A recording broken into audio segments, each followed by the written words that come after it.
Hello and welcome to today's League of Legends Roundup, where we cover all four major regions. Today we had all four regions playing. It's been a long day. I woke up at about 10 after 2 in the morning, expecting Game 1 to be done from this series, and there had been a long pause. So actually, I didn't miss anything. Pretty incredible, really, when I think about it. I was able to take a nap between this game and this game, and we were good to go. But you're here for the roundup.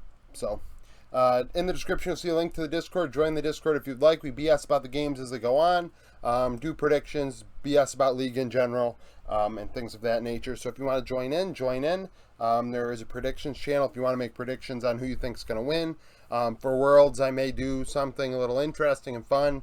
Thanking everybody for subscribing and joining the Discord. I might do a little thing in addition to the predictions if enough people are interested. But nevertheless, on to this. So T1 and Gen G LCK Finals. I had this 3-2, 3-2. That I had 3-2, I was right. And this 3-1. So these two complete and utter blowouts, as you see. Gen G 3-0 over T1. Ruler 26-2-5. I think that I may have put assists in wrong. He had to have more than 5 assists, right? Chovy 13-2-25, 35% of Gen G's damage, leading the way under the radar a bit because Ruler was getting a lot of love, and I think Peanut might have gotten MVP. Gumayushi 6-7-3 with 42% of T1's damage, trying his damnedest. Owner 4-8-6, which just shows you not a single member of T1 had more kills than deaths. They got absolutely stomped. It was just destruction. T1 are the 2 seed, Gen G are the 1 seed going into Worlds. It was very disappointing out of T1, honestly. They really struggled. They picked Nyla. Nyla is not great. We don't see many people making Nyla work. Even at the highest level, it just isn't a thing. Gen G won with it, but at the same time, the way Gen G was playing, it's hard to stop Gen G right now. They are first in my power rankings for a reason, right? The way they're playing is clean. Bot is on point. Peanut is doing his job. Doran is playing weak side, and Chovy is dealing a ton of damage, and he is not one of the best. He is the best player in the world, in my opinion. So Gen G just continue to roll. I mean, there isn't really a lot to say. T1 have issues. I feel like the fans are partially to blame. If you can't go home safely at night after a loss, or you have all that kind of pressure on you at 18 to 19 to 20 years old for some of these guys on this team, they are not going to succeed, and only the fans are to blame, as far as I'm concerned. EDG and top for LPL. Top 3-0 EDG. This comes after they went 5 games only last week. The final 2 games, though, top actually had less kills than EDG. EDG threw 2 games. Really did. I mean, I know kills aren't the end-all be-all, but it's a good indicator. Very simple, good indicator of how close a game was. Jackie Love, 14-8-19, 36% of top's damage. Knight, 8-4-20 in mid. Viper, 11-9-6, 31% of EDG's damage. Scout, 9-6-11. Just top come out ahead. They simply were the better team with macro and mid to late game decision making. I still think EDG are very good. I think that they are definitely in the conversation to get into Worlds as a 3 or 4 seed for the LPL. Definitely, without a shadow of a doubt. I think the 4 seed is at play-ins or whatever. So EDG would roll play-ins. I don't think they would lose a game, honest to God. Except maybe playing against the LCK in like play-in finals or something. I don't know. Outside of that, EDG are going to roll. Honestly, Flandre, JJ really was exposed by Tien in this one, which is a thing that I feel like is going to happen. JJ was replaced by Junjia. They went back with JJ, and honestly, I think they were better with Junjia.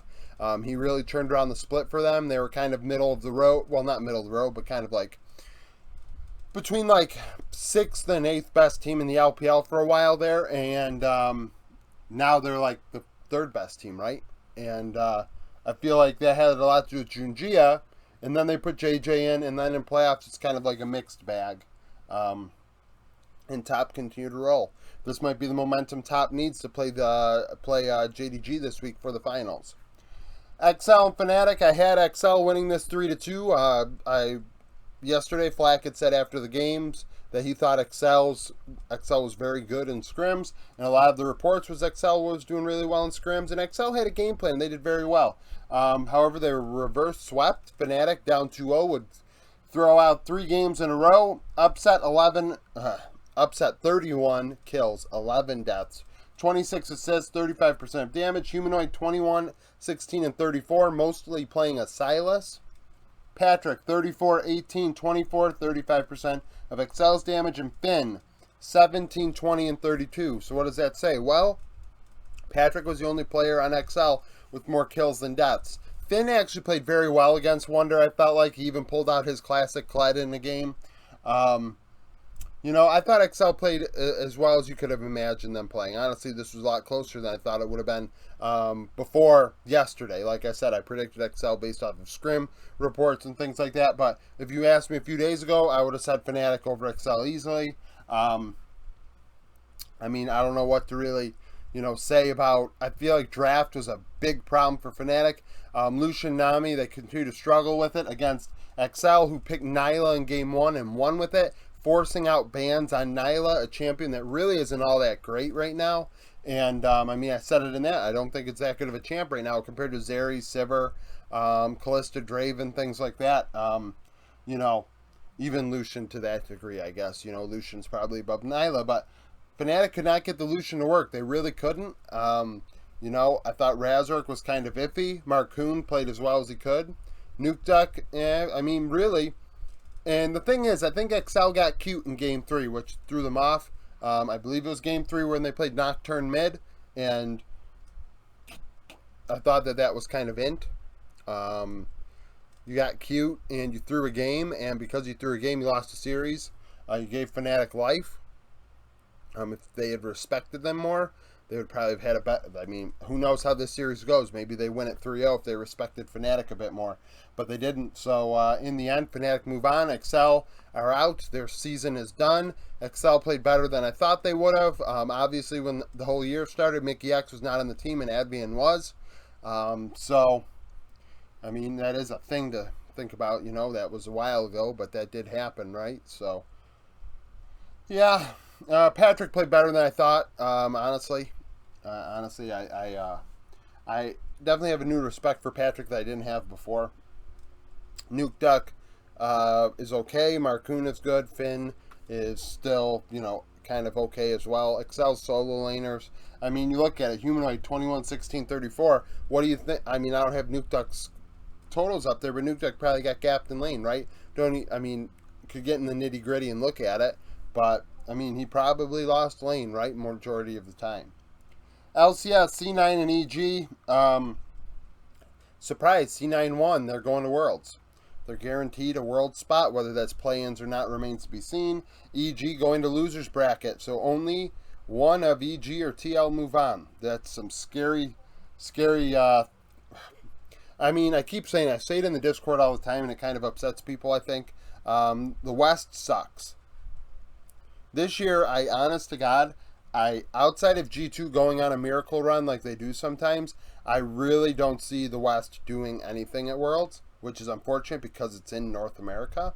Can't even be competitive. This is, there's pluses to come from this, which I'm going to get into in a second, but at the same time, I still I'm disappointed, frankly.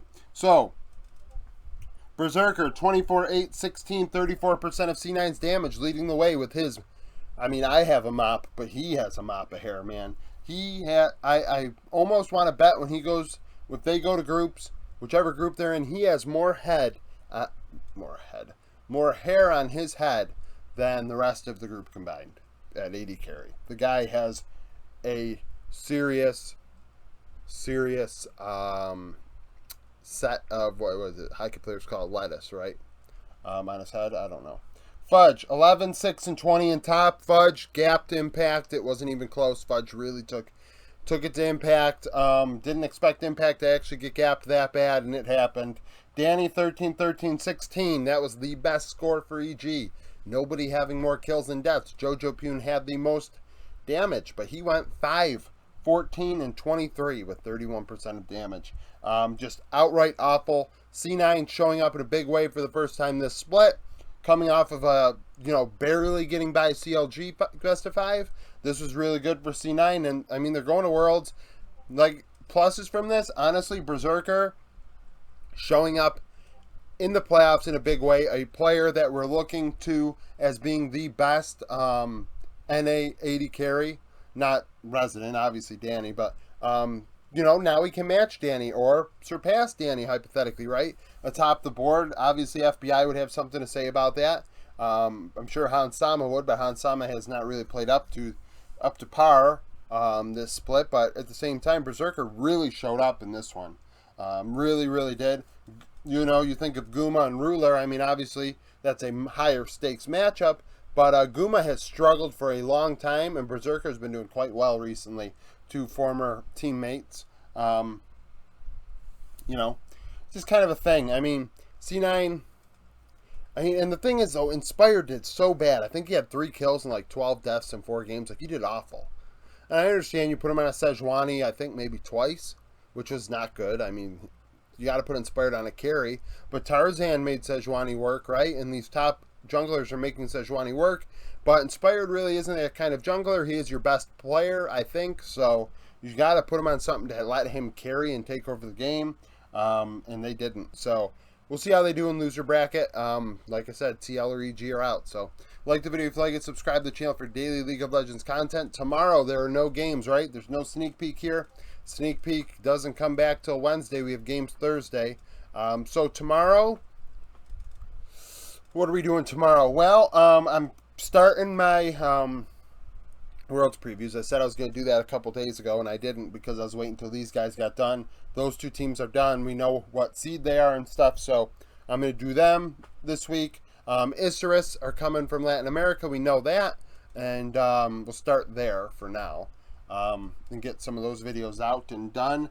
I am going to do a video tomorrow. I'll do it tomorrow. Watching some key series of the minor regions. PSG teams played today. Faria and Red and Faria and Loud played the last 2 days, so maybe watch those. Or maybe just Faria versus Loud. Sorry, Red fans, but I mean, you did lose. DFM versus Sengoku Gaming is one. How about Nasser Turkey versus the team I can't pronounce their name? Nasser Turkey. I took so much heat for putting this team out of the top 10 and all that, and they lose to a team that actually graded out negatively during the summer split. It's absolutely atrocious.